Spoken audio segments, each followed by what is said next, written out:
내가 이것으로 형제를 깨우치면 그리스도 예수의 선한 일꾼이 되어 믿음의 말씀과 내가 쫓은 선한 교훈으로 양육을 받으리라. 망령되고 타는 신화를 버리고 오직 경건에 이르기를 연습하라. 육체의 연습은 약간의 유익이 있으나 경건은 몸사에 유익하니 금생과 내생에 약속이 있느니라. 미쁘다 이 말이여 모든 사람들이 받을 만하도다. 이를 위하여 우리가 수고하고 진력하는 것은 우리 소망을 살아계신 하나님께 두미니 곧 모든 사람 특히 믿는 자들의 구주시라. 내가 이것들을 명하고 가르치라. 누구든지 내 연소함을 없이 여기지 못하게 하고 오직 말과 행실과 사랑과 믿음과 정절에 대하여 믿는 자에게 본이 되어 내가 이룰 때까지 읽는 것과 권하는 것과 가르치는 것에 참여하라. 내 속에 있는 은사 곧 장로에 대해서 안수받을 때 예언으로 말미암아 받은 것을 조심 없이 말며 이 모든 일에 전심전력하여 너의 진보를 모든 사람에게 나타나게 하라. 내가 내 자신과 가르침을 삼가 이 일을 계속하라. 이것을 행함으로 내 자신과 내게 듣는 자를 구원하리라. 아멘. 오늘 디모데전서 4장 6절에서 16절의 말씀을 가지고 깨우치는 자가 양육을 받는다. 따라합시다. 깨우치는 자가 양육을 받는다. 네. 오늘은 우리가 성령 강림주의고 또 주일, 우리는 스승의 주일로 또 예배를 드리는 날입니다. 저번 주에는 어버이 주일, 오늘은 스승의 주일 우리가 예배를 드리는데, 이 스승의 날이라 하면 우리는 주로 학교에서 선생님 또는 교회에서 목사님이나 또 주일학교 선생님들을 떠올립니다. 그런데 그런 선생님들 가운데 대부분이 나는 교사다 라는 말은 쉽게 하지만 나는 스승이다 라고 말하는 분들은 만나기는 쉽지 않습니다. 이 스승이라는 단어가 가지고 있는 어떤 무게감, 중압감 때문에 그럴 것이라고 생각을 합니다. 목사인 저도 역시 성경을 가르치는 목사, 교사라는 말을 쉽게 할 수 있지만 스승이다 라는 말 앞에서는 부담스러운 게 아닙니다. 이 스승이라는 단어 자체가 원래 스님을 일컬었던 말이라는 걸 여러분 알고 계십니까? 한자로 하면 스승사자에다가 중승자를 쓰는 이 단어가 중국식 발음에 영향을 받아서 스승이라는 말로 자리를 잡게 되었다는 것이 보편적인 이해입니다. 여러분들이 인터넷에 스승 쳐가지고 스승의 뜻을, 원래 뜻을 딱 보면 거기 다 나와 있습니다. 옛날에 중들에게 높임말로 스님들에게 스승 이렇게 얘기했다는 거죠. 근데 그게 변화돼서 이제 오늘 이렇게 우리가 얘기를 하는데, 물론 우리가 스승이라고 말을 하면 선생님과 내가 맺고 있는 깊은 관계성 속에서 이 단어가 주로 쓰이는데, 원래 처음에는 특별한 직분이나 아니면 직책이 있는 어떤 지도자를, 특별히 불교 지도자를 일컬어 단어로 쓰여졌다는 거죠. 일반적인 의미에서 이 스승이라는 이 단어에는 두 가지 의미가 꼭 담겨 있어야 한다고 생각합니다. 첫 번째는 나를 가르치는 분이라는 의미, 두 번째는 내가 존경하고 따르는 분이라는 의미입니다. 이 두 가지가 있어야 스승이라는 의미가 가능하지 않을까 생각합니다. 어떤 분의 직업이 교사라서 나를 가르치셨고 내가 그분께 배우기는 했지만 내가 그분을 존경하지도 않고 따르지도 않는다면 우리는 그분을 선생님이라고 부를 수는 있지만 스승님이라고 부르기는 꺼려합니다. 이런 의미에서 내가 배웠고 내가 따르기를 원하는 분이라는 의미에서 여러분에게는 스승이 있으십니까? 물론 성경에는 선생이 되지 말라라는 구절이 있습니다. 그래서 어떤 성도님들에게 가끔 이제 제가 교사로 좀 섬겨주시겠어요? 라고 말을 얘기하면은요, 아, 목사님, 성경에도 선생이 되지 말라는 구절이 있습니다. 라고 말씀하는 분들이 있어요. 실제로 마태복음 23장 8절에 그런 구절이 있지요.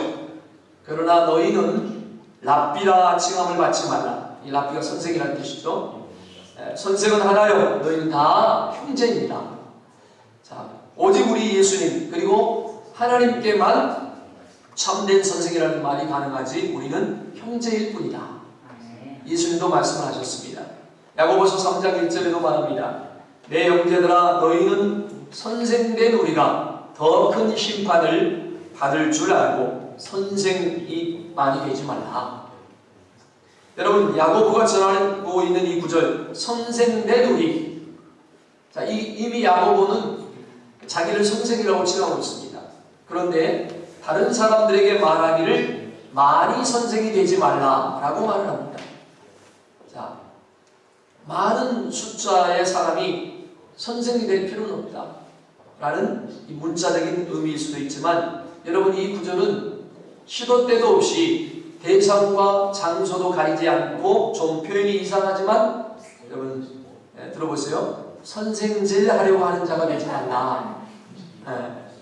어디서든지 남을 가르치려고 들고 내가 아는 척 하려고 하고 내 생각이 최고고라고 생각을 하면서 선생질 하지 말아라. 그렇게 남에게 가르치려고 하는 자가 더 많은 심판을 받게 될 거라는 말입니다. 자, 오늘 우리가 살아가는 이 세대는요, 배우려고 하지 않는 세대입니다. 낮아지려고 하지 않습니다. 들으려고 하지 않습니다. 누구든지 다른 사람을 지적하려고 하고 평가하려고 하고 그리고 가르치려고 합니다. 자, 인터넷에 여러분 들어가 보세요. 거기 적혀있는 글은 대부분 배우려고 하는 글은 없어요. 가르치려고 들고 평가하고 지적하고 정죄하고 단정짓는 글들 뿐이에요. 네.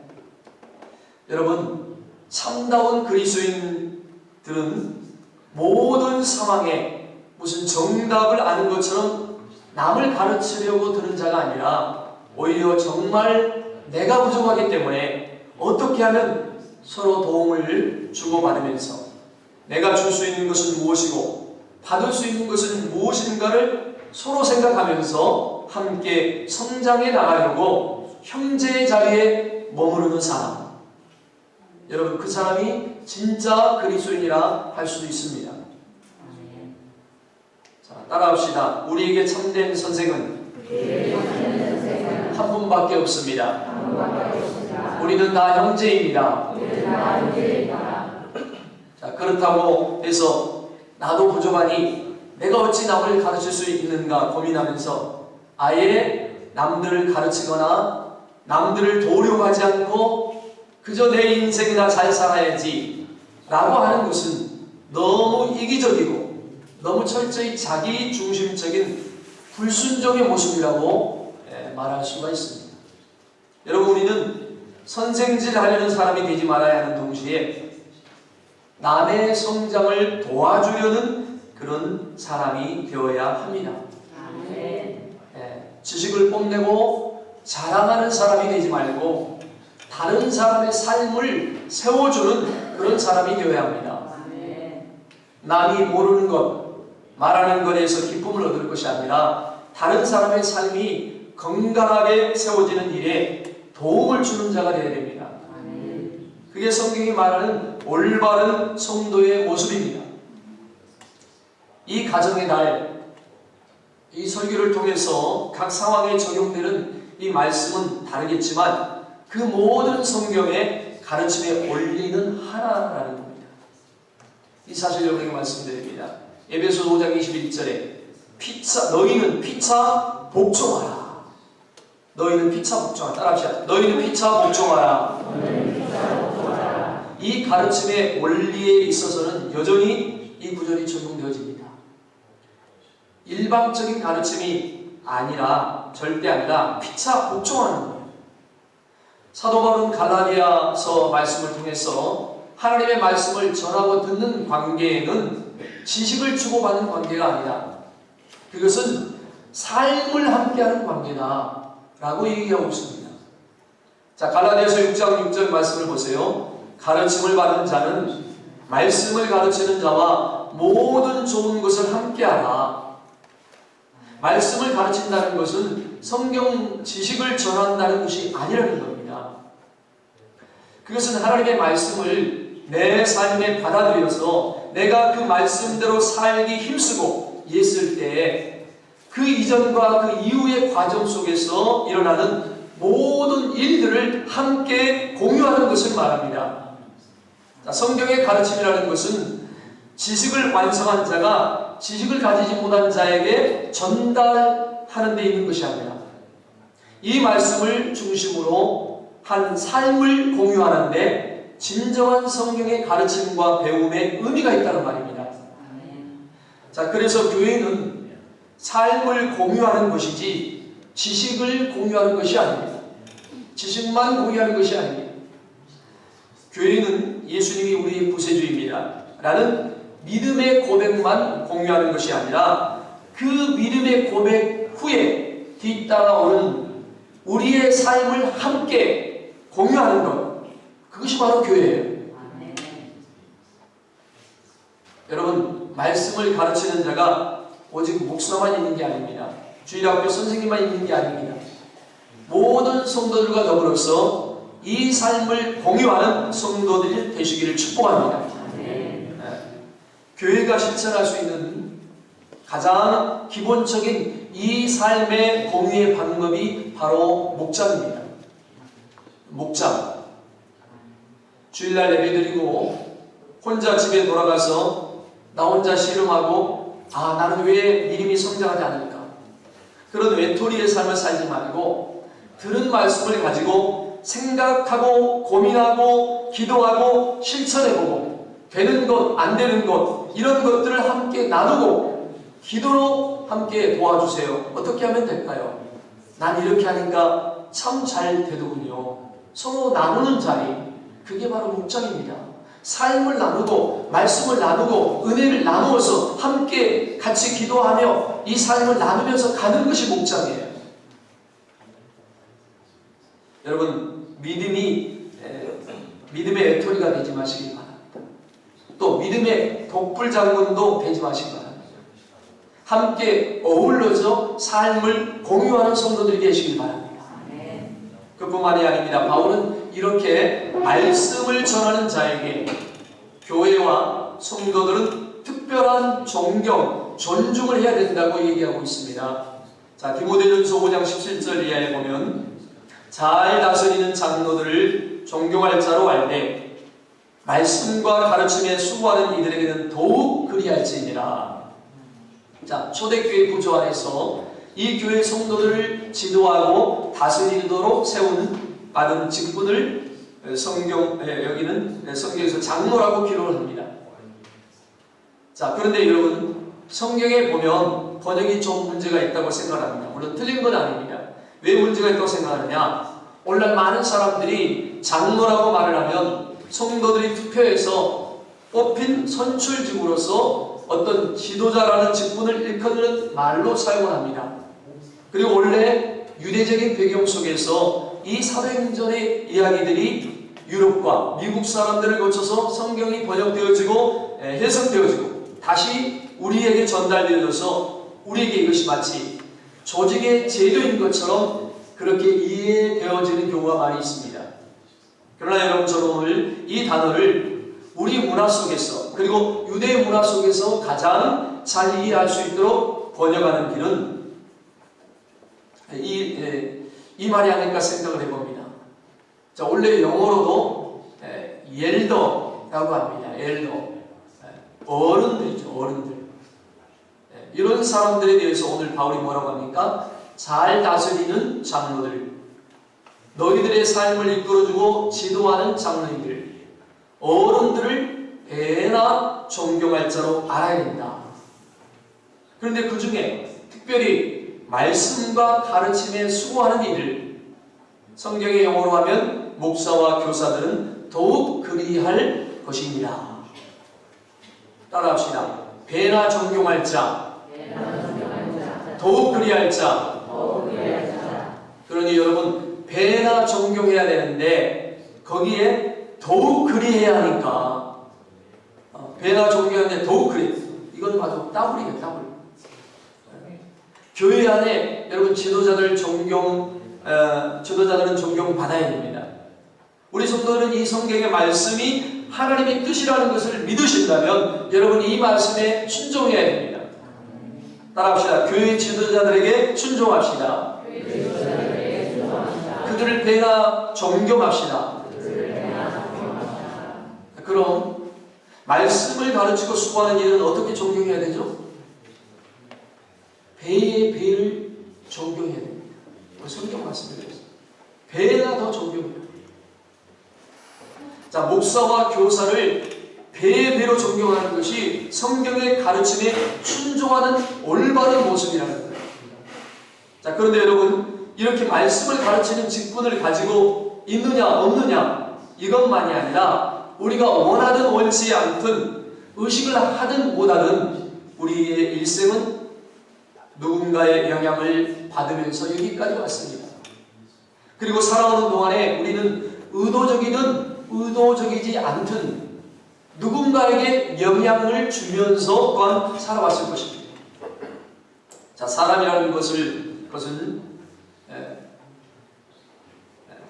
살면 우리가 그것이 다 인생이죠. 어떤 모습으로 살든 그것은 인생이고 그것은 사는 것입니다. 또 살아오는 동안에 어떤 형태로든지 관계를 맺고 맺어지며 살아갑니다. 영향력도 주고받으며 살아갑니다. 그런데 성경은 저절로 되어지고 살면 다 삶이야. 관계는 저절로 맺어지는 거야. 영향은 저절로 주고받는 거야. 그러니까 되는 대로 살아 라고 말하지 않습니다. 오히려 성경은 인생을 적극적으로 살아라. 목적과 목표를 가지고 살아라 라고 얘기합니다. 관계가 맺어지는 것에 머물지 말고 관계를 맺으며 살아라고 얘기하고 있습니다. 영향력은 저절로 주고받으며 살 게 아니라 의도적으로 영향을 받고 의도적으로 영향을 주며 살라고 얘기하고 있습니다. 너희는 빛이 되라. 이건 너희는 영향력을 주고 산다 이 말이에요. 너희는 세상에 영향력을 주는 빛이 되라는 거예요. 할렐루야. 자, 성경이 말하고 있는 우리 인생은 여러분 수동적이지 않습니다. 굉장히 적극적입니다. 그리고 굉장히 주도적입니다. 운명론적으로 사는 인생은 성경적 인생이라고 말할 수가 없습니다.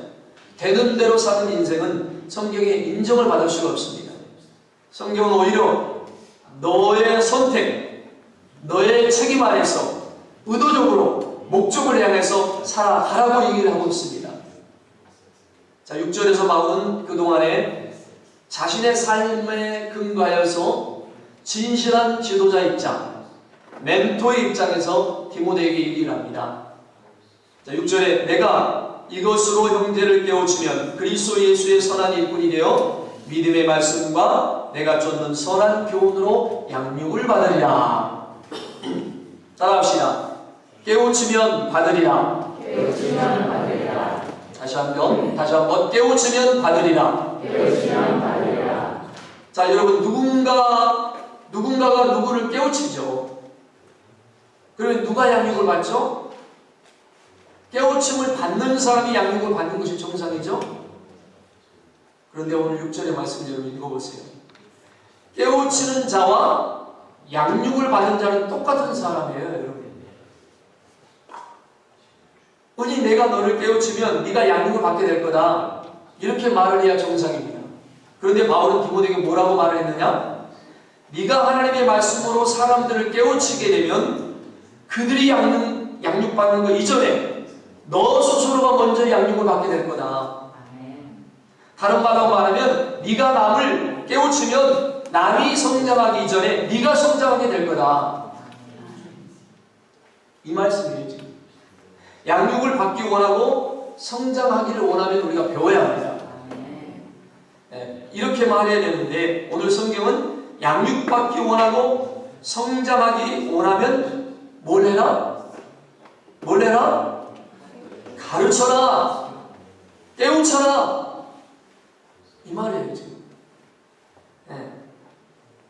여러분 자기 역할을 다 하는데 남에게 유익이 되고 남의 유익을 위해 사는데도 불구하고 내가 성장하는 것, 이게 피차 복종할 때, 너와 내가 하나님의 말씀에 복종해서 살아갈 때 일어나는 삶의 열매와 유익이라는 것이에요.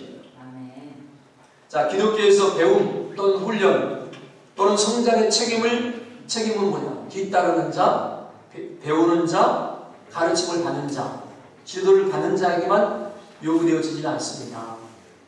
오히려 이끄는 자, 가르치는 자, 지도하는 자에게 책임을 요구하기 때문에 훨씬 더 많은 책임을 요구하기 때문에 그 사람이 훨씬 더 많이 성장하게 된다는 것입니다. 자, 오늘 제가 이 설교를 준비하면서 제가 연구를 하고 정리를 했습니다. 이렇게 전해야 될지 저렇게 전해야 될지. 저번 주 월요일부터 저는 주일 설교를 준비해요. 하고 또 보고 또 고칠 것이 있는가 또 보고. 이 문장을 이렇게 바꾸고 저렇게 바꾸고 여러 책 또 연구한 자료 중에 이건 써야 되겠다, 이건 안 써야 되겠다 정리를 했어요. 그리고 정리된 이 얘기를 지금 여러분에게 전하고 있습니다. 자, 그러면 이 주제에 대해서 여러분이 많이 배웠겠습니까? 제가 많이 배웠겠습니까? 제가 제일 많이 배웠죠. 자, 여러분은 제가 배운 것의 일부만을 전달받고 있을 뿐이고 그 중에 어떤 분은 졸고 앉아 있어가지고 그것도 못 알아들을 것이고 들어도 딴 생각하고 있는 분은 그것마저 못 알아들을 것이고 말하고 있고 전하고 있는 저는 다 알아듣는 얘기고 여러분 배우려면 가르쳐야 됩니다. 배우려면 가르쳐야 돼요. 따라합시다. 배우려면 가르쳐야 합니다. 여러분들이 가르치려면 남에게 말씀을 가르치려면 얼마나 그 말씀을 연구해야 되겠어요? 연구하고 준비해야 말씀을 가르치고 내가 더 많이 배우게 되죠. 내가 더 많이 알아야 되거든. 이게 중요한 거야. 자, 여러분 7절을 보십시오. 7절 경건의 얘기를 연습하라. 그 다음에 12절 보세요. 다같이 한번 여기 나오는 대로 읽어볼까요? 시작. 오직 말과 행실과 사랑과 믿음과 정죄에 대하여 믿는 자에게 본이 되라. 13절 내가 이를 때까지 읽는 것과 권하는 것과 가르치는 것에 찬념하라. 15절 이 모든 일에 전심전력하여 너의 진품 성숙함을 모든 사람에게 나타나게 하라. 16절 내가 내 자신과 가르침을 삼가라. 살펴라 이 말이에요. 자, 여기 보세요. 연습하라, 본이 되라, 전념하라, 성숙하라, 삼가라. 이게 누구에게 하는 얘기입니까? 바울이 디모데에게 하고 있는 얘기입니다. 자, 디모데는 뭘 해야 할 사람이죠? 남을 깨우치고 남을 가르쳐야 할 사람입니다. 그런데 가르쳐야 할 디모데에게 그냥 가르치라는 말이 아니라 이 가르침을 위하여 네가 먼저 해야 될 것이 있다. 너 스스로 너 자신을 연단해라. 연단해라. 특별히 무엇에 대해서? 경건에 이르도록 연습을 해라. 가르치는 자는 첫째 내가 경건에 이르도록 연습해야 돼요. 내 삶이 경건하지 못하고 남에게 가르친다면 그건 절대로 유익이 없어요. 본받을 게 없어요. 내가 경건하지 않으면서 내가 마음대로 살면서 그냥 아는 지식만 가르쳐갖고는 아무 소용이 없다는 거예요. 그건 그냥 선생님이에요. 선생님. 자, 보세요. 연습하라고 그랬잖아요. 경건에 이르도록 연습해라. 연습하자는 말은 일종의 체육 용어로 운동선수가 경기에 출전하기 앞서서 옷을 벗고 훈련하는 걸 말합니다. 여러분 김나중, 이 독일의 김나중이라고 학교 이름이 김나중, 이게 연습하고 훈련하는 뜻이에요. 이게 김나중이란 말이에요. 훈련. 자, 사도 바울은 당시 헬라 로마 사회에서 유행하는 체육 경기에 비유해서 경건을 연습하는 일종의 영적 훈련을 강조하는 겁니다. 왜냐하면 참된 경건이라는 것은요, 하루아침에 이루어지는 것이 아니라 체육 경기에 비해서 경건을 계속 지속적인 훈련을 통해서만이 얻을 수 있는 것이기 때문에, 여러분, 성도란 하나님의 군사임과 동시에 존재론적으로 봐도 이를테면 영적으로 전환을 한 존재입니다. 다시 말하면 성도란 과거에는 육신의 정욕을 따라 살던 자들이었으나 복음을 통해서 회심한 이후에는 하나님 중심으로 살도록 존재론적으로 전환을 한 사람들이에요. 전에는 내 마음대로 내 뜻대로 살았지만 이제는 내 삶의 주인이 내가 아니라 하나님이시다, 예수님이시다. 그래서 그분을 주님이라고 보시고 그분의 말씀을 듣고 그분의 말씀대로 사는 사람이 그리스도인이라는 거예요. 아멘. 네. 저와 여러분은 이제는 주님의 말씀대로 사는 사람, 그리스도의 말씀대로 사는 사람을 그리스도인이라고 해요. 전환된 사람들입니다. 그렇지만 그렇다고 해서 모든 문제가 끝나는 것은 아닙니다. 운동선수에게 과거의 나쁜 자세가 남아있듯이 성도들도 비록 거듭나기는 했어도 과거의 나쁜 육적 습관이 아직 남아있기 마련입니다. 그래서 이러한 과거의 습관을 제거하지 않으면 반드시 그 습성들이 튀어나와서 영적 진보를 방해하게 되는 거예요. 여러분, 선수가요, 선수촌에 들어가고 군인이 훈련소에 입소했다고 해서 저절로 훌륭한 선수가 되고 뛰어난 군인이 되는 것이 아닙니다. 마찬가지로 우리가 은혜를 통해서 하나님의 자녀가 되고 하늘나라 시민권을 얻었고 그리스도의 군사가 되었다고 해서 저절로 참다운 하나님의 자녀요 군사가 되는 것이 아니라 그에 합당한 훈련이 있어야 된다는 거예요. 할렐루야. 여기는 교회는 예배드리는 장소이기도 하지만 말씀을 배우고 훈련하는 곳이 교회예요. 그리스도의 강한 군사로 예수님의 제자로 가르치고 배움받고 훈련받아서 받아야 세상에 나가서 우리가 영향력을 끼치고 하나님의 뜻을, 하나님의 일을 행하죠. 네.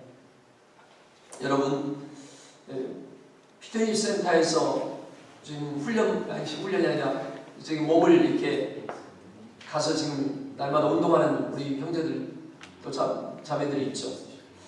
저도 옛날에 피트니스 센터 여기 와서 처음에 끊었다가 운동한다고 얼마 하지도 못하고 안 했어.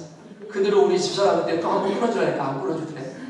가면 또 며칠 하면 못하고 안 한다고. 그게 10년도 넘었는데 지금은 좀 은근히 운동을 하고 싶은데 한번 끊어달라 했더니 당신 또 며칠 갔다 그만두려고. 전에 그런 얘기를 해요. 한 번 그렇게 찍히면 안 되는 거예요. 처음에 할 때 잘해. 어쨌든 거기 가서 몸을 연단하는 운동을 하면요, 운동을 하는 중에는 몸이 근육이 만들어집니다. 저도 대학교 때 한국에 있을 때도 그 피트니스 센터 다녔어요. 그때는 안 가지고 한 석 달 다니니까 정말 이 근육이 나와요. 석 달 꾸준하게 다니니까 막 이렇게 알통이 나오고 가슴이 나오고 그랬는데 나중에 한 석 달 쉬어버리니까 쫙 빠져버려요. 근육이 운동할 때 그것이 그대로 한 번 운동했다가 몇 년 동안 그대로 그냥 안 그래요. 들어갔던 배가 다시 나오고 근육이 있었던 거에 다시 지방이 채워지고 팽팽했던 살이 다시 늘어지게 되고 지금 저는 운동을 안 하니까 살이 물렁물렁해졌어요. 몇 년 동안 운동을 하니까. 학교 다닐 때마다 옛날에 단단했어요. 제가 우리 대학교에서 80로 과에서 제로 다 이겼어요. 1m 80 큰 애들도 전부 제가 팔림이 셌거든요. 근데 지금은 팔이 물렁물렁이죠. 운동을 안 해요. 이 사람은 운동을 해야 그 지속이 되고 유지할 수 있다는 거예요. 꾸준하게 훈련이 된대요. 자, 몸을 만드는 것 한 번 만들었다고 해서 죽을 때까지 유지되는 것이 아니라 계속 운동을 유지해야 그 몸이 유지되는 것처럼 경건이라는 것도 여러분 어느 날 성경을 100번 읽고 어느 날 40일 금식 기도를 하고 어느 한 날 예배를 일주일 내내 드리고 하면 그러면 수준에 딱 올라와서 이제는 그 수준으로 살아가는 것이 아니라는 거예요. 지속적으로 연습을 해야 된다는 거죠. 지속하는 연습을 해야만 이 경건이 유지되어지는 것입니다. 경건이 꾸준하게. 자, 그러니 내가 남을 가르치는 자가 되려면 한 번 읽었던 책 가지고 울고 먹으면서 얘기하면 안 된다는 거예요. 그러면 잊어버리게 되고 까먹게 되고 시대의 흐름에 뒤처지게 되고 그리고 나 스스로가 그 삶을 살아갈 수 없게 됩니다. 그래서 저는 지금도 지금 신학을 공부한 지가 몇 년이 넘었어요. 거의 30년 되는데 지금도 열심히 배우는데 쫓아가요. 하나님 말씀을 배우는 데 있다면 쫓아가요. 한국 같았으면 내가 매주 월요일마다 가서 배우러 다니는 한국에 있을 때 올해는 쉬는 날인데 어디든지 가서 말씀 배우고 내적 치유 훈련받고 목회고 훈련받고 열심히 배워요. 여기서는 자주 배울 때가 별로 없으니까 어쩌다 한 번씩 이제 한국에서 유명한 목회 세미나 보니까 목성에 내가 제가 1년에 한 번씩 가죠. 그래서 말씀을 배우고 죽을 때까지 배우고 죽을 때까지 또 이 말씀을 배우고 저는 가르치고 우리가 그 말씀대로 살아가는 일에 힘을 다해야 됩니다. 여러분, 그래서 여러분이 남을 가르치는 자는 자기 스스로가 연습을 해야 돼요. 자기 스스로. 성경도 뭐라고 말합니까? 본이 되어야 한다. 자, 네 스스로가 성숙한 것이 사람들에게 나타나야 한다. 훌륭한 그리스도인들은 믿음 안에서 성장하는 사람들입니다. 퇴보하는 사람이 아닙니다. 지금도 훌륭한데도 불구하고 나날이 조금씩 어느 부분에서 인간 나아지는 모습이 보여져야 됩니다. 이게 교사에게 요구되어지는 책임입니다. 좀 더 확대적인 해석을 하면 우리 모든 그리스도인들에게 요구되어지는 책임입니다. 우리 그리스도는 날마다 더욱 성장해야 돼요. 더욱 자라가야 돼요. 자, 우리는 이렇게 자기를 먼저 돌아보는 삶의 기반 위에서 11절 보세요. 다른 사람들을 돌봐야 됩니다. 어떻게요? 이것들을 명하고 가르치라. 이것들을 명하고 가르치라. 자, 이것들이 뭘까요? 성경 지식이 아닙니다. 내가 살아가는 그 삶의 태도, 내가 믿고 있는 그 내용, 너의 성숙해 가는 그 과정의 모든 것들을 다른 사람들에게 가르쳐야 된다. 그러니 이 가르침은 말로만의 가르침이 절대로 아니겠죠. 보여주는 가르침입니다. 진정한 스승이 되라는 말입니다. 여기 이 구절은 디모데에게 주어진 명령인 동시에 우리 믿는, 예수 믿는 우리 모든 사람들에게 주어진 명령입니다. 자, 16절이 뭐라고 말합니까? 또 이 일을 계속하라. 한순간만 하고 그만두지 말고 계속하라. 교사, 선생님들, 또 목장 인도자들, 앞으로 또 1대1 양육자들, 또 1대1 인도자들도 있고, 이것을 양육을 언제까지 해야 됩니까? 계속해야 돼요. 계속하라. 1년 하고 2년 하고 그만두는 게 아니라 계속해라. 자, 대상은 바뀔 수가 있어요. 대상은 어느 날 중학교 학생이었다가 어느 날 중고등부 학생이었다가 어느 날 믿지 아니하는 내 이웃의 사람일 수도 있습니다. 내 나이가 70, 80이 되어서 더 이상 어린아이들과 호흡을 할 수 없을 때가 되었을 때도 여러분은 일을 계속해야 됩니다. 논어 책에 보면 여기 흔히 이런 말이 있어요. 논어에 3인행의 필유와 서원이다. 3인행의 필유와 사원이라는 말이 있어요. 세 사람이 함께 가는 길에는 반드시 나의 스승이 될 사람이 있다 이 말이에요. 여러분들 많이 들어봤죠? 스승이 될 세 사람이 가는 중에 반드시 스승이 될 사람입니다. 택기 그 중에 하나를 택하면 됩니다. 선한 사람이 있으면 그것을 본받으면 되고 불순한 사람이 있거든 그것을 고치면 되고 그러니 좋은 것은 그대로 본받고 나쁜 것은 저러면 안 되겠구나 하고 바로 잡으면 누구나 어디서나 스승을 삼을 수 있고 스승이 될 수 있다라는 말입니다.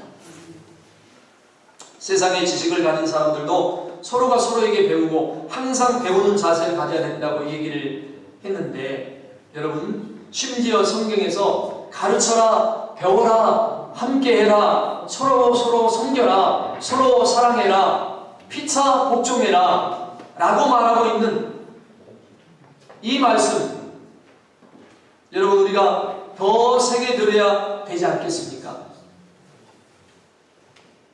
주일학교 선생님들, 또 저를 비롯해서 목장 인도자들, 가르치는 자들, 늘 선생질만 하려고 해서는 안 된다는 것. 옛날 학교 선생님들 중에도요, 똑같은 교사 선생님인데 아이들의 형편과 학생들의 형편을 들으려고 하지 않고 무조건 가르치려고만 들고, 나는 안다, 너는 배워야 된다. 나는 가르치고 너는 배워야 된다. 나는 알고 너는 모른다. 나는 시키면 너는 따라만 하면 된다. 주로 이런 분들 중에 스승의 날에 인사받는 사람 별로 없습니다. 근데 선생님이심에도 불구하고, 야, 너는 어떻게 이렇게 훌륭하니? 이 부분에 대해서 네가 내 스승이다 라고 말했던 그런 선생님. 자, 아이들의 형편을 귀담아 들었던 분들, 아, 그랬구나, 내가 몰랐다, 부족하다는 것을 얘기할 줄 아는 선생님들. 그런 분들이 10년이 지나도 20년, 30년이 지나도 우리 가슴속에 스승의 모습으로 남아있지 않습니까? 그렇잖아요? 여러분, 목사가 되었던, 주일학교 선생님이 되었던, 장로님이 되었던, 집사님, 권사님이 되었던, 여러분 우리 마음속에 이렇게 서로가 서로에게 복종하는 모습, 서로가 서로를 섬기는 모습, 내가 누구에게 도움을 줄 수 있는 것들을 나눠주고, 내가 도움받기 원하는 것들을 겸손하게 받아들이고 뒤따라갈 수 있는 이 모습, 저는 교회 안에서 이 겸손에서 비롯되어지는, 우리 예수님의 성육신의 정신에서 비롯되어지는, 남을 살리려고 할 뿐만 아니라 예수님이 가지고 계시는 것을 주려고 하셨던 것처럼 내가 가지고 있는 것들을 나눌 뿐만 아니라 남을 살리기 위해서, 내가 살기 위해서 주고받는 이 아름다운 관계, 그래서 서로가 서로에게 스승이 되고 멘토가 되는, 저는 오늘 우리 주차장 교회가 그런 교회가 되기를 원합니다. 수십 년 된 성도들, 이제 교회 막 나온 성도들에게 배울 것이 있습니까? 없습니까? 많습니다. 이제 막 나온 성도에게도 배울 것이 많아요. 이제 교회 막 나온 사람들, 우리 교회 지금 우리 자매들, 대구 우리 자매들, 대구에서 학교 졸업하고 직장에 오는 자매들은 여기 와서 지금 예수님 처음 알고 결심하고 그랬어요. 얼마 전에. 신약이 뭔지 구약이 뭔지도 몰라요. 전에 그러더라고. 저하고 같이 이사하면서 저는 다윗과 골리앗이 성경의 이야기인지 동화 얘기인지도 몰랐습니다. 그 정도로 아직 처음이죠. 초짜죠. 전혀 들어보지 않았고 성경 얘기도 들어보지 않은 우리 처음 온 우리 자매들도 있어요. 자, 성경에 대해서 잘 모르죠? 하나님에 대해서 잘 모르잖아요. 배울 것이 있을까요? 없을까요? 많습니다. 서로가 서로에게 배워야 합니다. 연세 드신 분들, 젊은 사람들에게 배울 것이 있습니까? 없습니까? 많습니다. 우리 젊은 분들, 연로하신 어른들에게 배울 것이 있습니까? 없습니까? 많습니다. 우리 모두가 선생이고, 우리 모두가 스승이고, 우리 모두가 제자이고, 우리 모두가 따르는 자, 때로는 이끄는 자가 될 때, 여러분 생각해 보세요. 그렇게 서로 우리 모두가 서로가 서로에게 도움을 주고 또 배우고 서로가 서로를 따르면서 더 나은 삶, 성장하고 양육받고 구원받는 삶을 향해서 나아가면 이 공동체가 행복하고 성장할까요? 아니면 퇴보하고 불행할까요? 우리가 서로를 섬기고 서로 배우고 서로 나누고 서로 사랑하고 이러면 아름다운 공동체가 되는 겁니다. 근데 서로 비판하고 판단하고 니 잘났다 나 잘났다 그것은 망하는 길입니다. 가정에서도 그렇잖아요. 네가 독특하다, 네가 독특하다, 부부간에 뭐 형제간에 서로 니 잘났다고 싸우면 그 가정은 천국이 아니라 지옥이야. 그런데 서로 사랑하고 서로 위해주고 서로 아껴주고 서로 섬겨주고 그것이 천국입니다. 할렐루야. 항상 겸손하고 내가 섬겨할 것이 뭐냐, 내가 도와줘야 할 게 뭐냐 생각해야 돼요. 항상 내가 도움받을 것이 뭐냐 이걸 생각하는 게 아니라 내가 도와줄게, 내가 이겨야 될 게 뭐냐. 우리가 교회에서도 주님의 교회에서 내가 교회를 섬길 것이 뭔가, 내가 교회를 위해서 뭘 할까 생각해야 돼요. 주님의 교회, 하나님의 일을 위해서 우리를 부르셨기 때문에. 할렐루야. 그럴 때 그 교회는 건강하고 아름다운 교회가 됩니다. 자, 믿는 사람은 믿지 않는 사람들에게 배울 것이 있을까요, 없을까요? 믿지 않는 사람들에게 배울 게 많습니다. 그럼 믿는 우리가 불신자들에게 나눠줄 것이 있을까요, 없을까요? 많습니다. 나눠줄 거 나눠주고 배울 거 배우는 관계. 여러분 이 스승의 주일에 지나온 삶 속에서 우리의 스승 되셨던 분들을 여러분 감사하시길 바랍니다. 특별히 말씀을 나에게 이끌어주고 가르쳐 주어서 나로 하여금 신앙생활을 여기까지 오게 해주신 그 어떤 분들을 배로 여러분 존경하고 그리고 그 존경을 표현하는 우리 성도님들이 되시길 바랍니다. 더불어 이 세상을 살아가는 동안에 항상 말씀에 우리가 창념하고 경건을 연습하고 모든 일에 진보를 이루고 본이 되는 삶을 살아감으로써 우리도 구원받고 또 세상도 구원해서 금생에서는 물론 내생에서도 무궁한 우리가 축복과 영광을 누리는 성도들이 되어야 되겠습니다. 모두를 스승 삼고 모두를 제자 삼고 서로가 주고받고 가르치고 배우는 관계 속에서 함께 양육, 함께 구원받는 그런 아름다운 주님의 교회 공동체가 되기를 축복합니다. 축복합니다. 기도하겠습니다. 아버지 하나님 감사합니다. 오늘 디모데전서 4장 6절 16절의 귀한 말씀을 통해서 깨우치면 양육을 받게 됩니다. 하나님 우리가 가르치는 자가 먼저 더 배우게 되고 성숙하게 된다고 했습니다.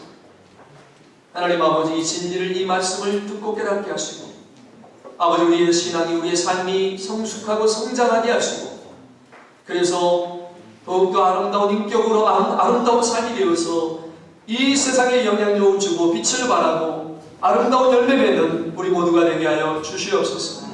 우리 모두가 서로서로 또 가르치고 배우고 서로서로 섬기고 사랑하고 하나님 주고받는 그런 아름다운 관계가 되게 하여 주시고 우리 모두를 스승 삼고 모두를 제자 삼고 서로가 주고받는 아름다운 신앙의 공동체 관계가 되게 하여 주셔서 하나님의 뜻, 하나님의 영광 가운데 살아가는 아름다운 열매 맺고 아버지 승리하는 인생들이 다 될 수 있도록 인도하여 주시옵소서.